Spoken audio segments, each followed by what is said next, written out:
I mean, when I was a kid, it was like, in St. Louis, and you're 13 years old, and you're gay. What are you going to do? You're going to tell your mom and get sent to, some religious psycho that will torment you.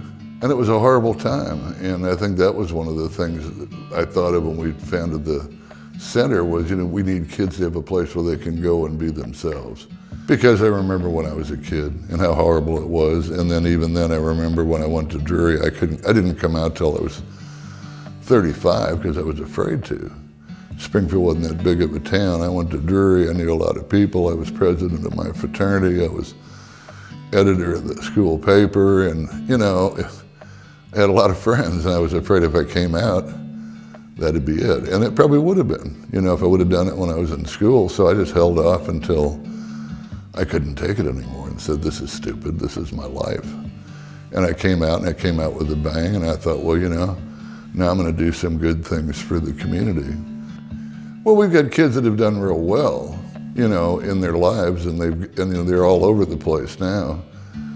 One of them is in Los Angeles, and he's involved in the movie industry, and another one is out in LA, and he's involved with a national chain of restaurants where he's got a national position.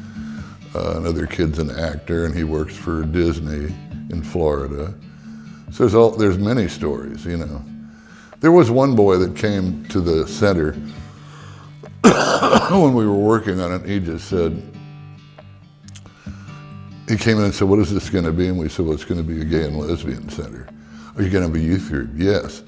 Thank God. And then he made some comment about he wouldn't have to write all these suicidal poems anymore.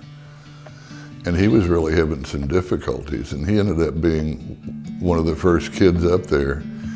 And he's actually transgendered, and he's actually had the surgery and everything, and lives here in town. And that changed his life. I'm Jim House, and I am Glow.